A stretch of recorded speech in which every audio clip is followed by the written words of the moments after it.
folks, I think it's safe to say that the super team era in the NBA has come to an end. I think there's various reasons for it.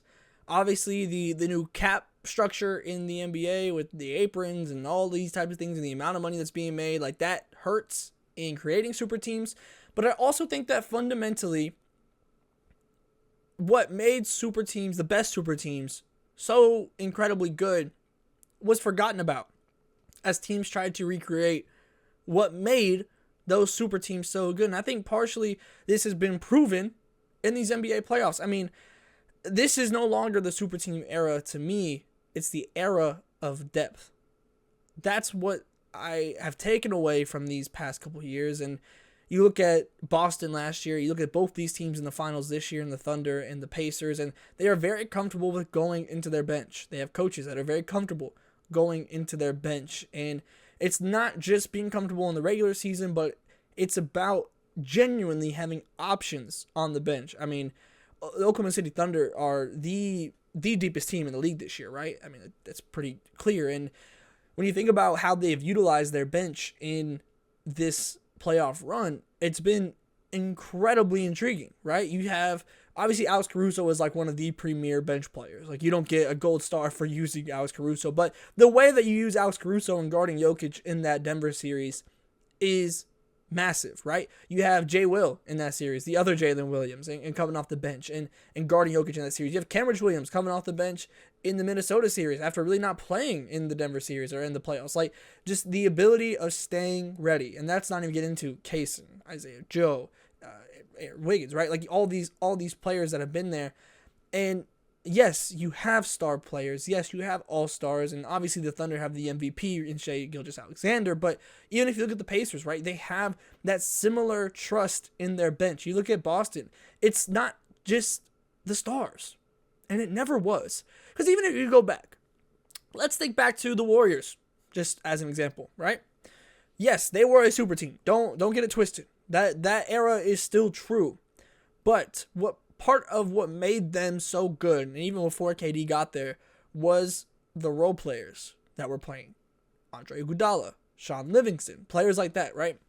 And I feel like over the course of the time of people trying to recreate the super team, them wanting to be the next super team, and trading away their assets, their young players, their draft picks to refill your depth, right? You lost what made super teams so super and the best ones so damn good. And that was the role players. And now we're seeing it in this new era, right? Where we're seeing teams, yes, you might have star players. You you might have very, very good players. But the way that you've gone about obtaining them is in a way that allows you to maintain your depth. Yes, Indiana and the Thunder, I mean, I don't want to say lucked out, but they identified their stars very, very early. And they did in different ways, right?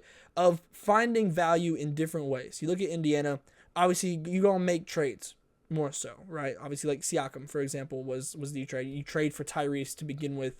And then you kind of just fill in the gaps from there. You know you have your stars. What from there? And you're able to continue to build. And by identifying Tyrese Halliburton as a player that you can build around in the long term, you're able to go and do that with good value and allowing yourself to build a team you can trust. The Oklahoma City Thunder did it in a little bit different way. Still traded for, obviously, I mean, the now infamous Paul George trade and what that has turned into, and Shai Gilgeous-Alexander. I don't know if anybody truly predicted how good he's been. But obviously there was some level of identification and knowing that SGA had to be a part of that trade amidst Danilo Gallinari and all the insane amount of trade capital that the Clippers sent over. But you also go and look, and the rest of the way you do through the draft. Yes, Chet at 2 is pretty obvious, generally speaking, right? But you get J-Dub in the teens. You go and you look at the undrafted players that they've been able to make the most out of. You have Lou Dort.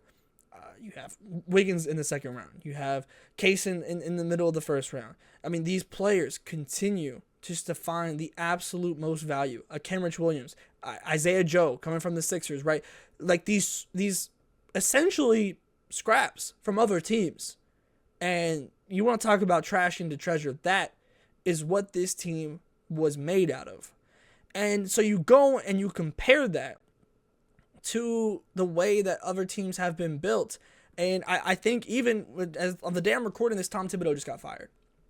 And I think that that is such an indicator for the shift that is happening, because Tom Thibodeau obviously famously doesn't use his depth, doesn't use his bench. And we saw that happen in what happened in the Eastern Conference Finals, right?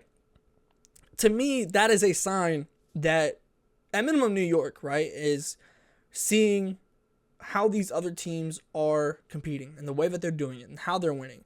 And it's not just the stars. And they went and traded for their stars, and it wasn't a huge, like, gouging out your depth or your picks or anything, obviously, in the Karl-Anthony Towns trade, but you go and you build around stars. And I don't even necessarily blame them when Tom Thibodeau is your coach, right?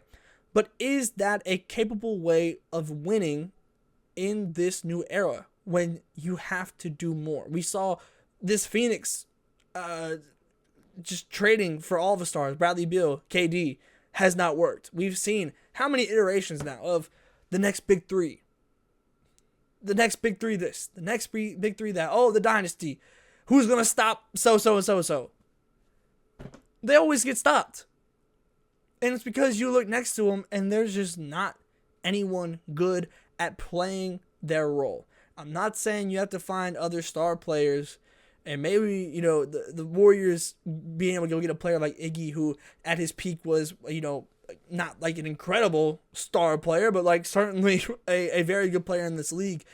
It's about finding players that are willing to go and play these roles next to your stars and finding the value across the league right now. Because that, to me, is the word when it comes to how the Thunder and the Pacers have succeeded, is value. They found value in their stars, they found value in their role players, and they have been able to turn that into going and succeeding and making it all the way to the NBA Finals. And now we're going to see pivots. We're going to see players that maybe haven't played a ton of minutes since the first round or second round, or maybe not even in the playoffs at all, from both of these teams, because that is the level of trust they've been able to garner in their rosters and have purposely built for, the ability to pivot and doing it in an ethical way, if you will, of not trading everything, all of your treasure chest of picks of young players in order to go and get a star.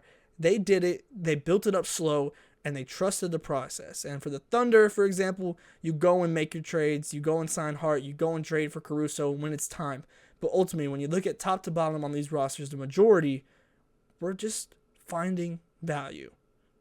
And no two teams have found more value over the entire NBA than the Oklahoma City Thunder and the Indiana Pacers. And now, then the NBA Finals.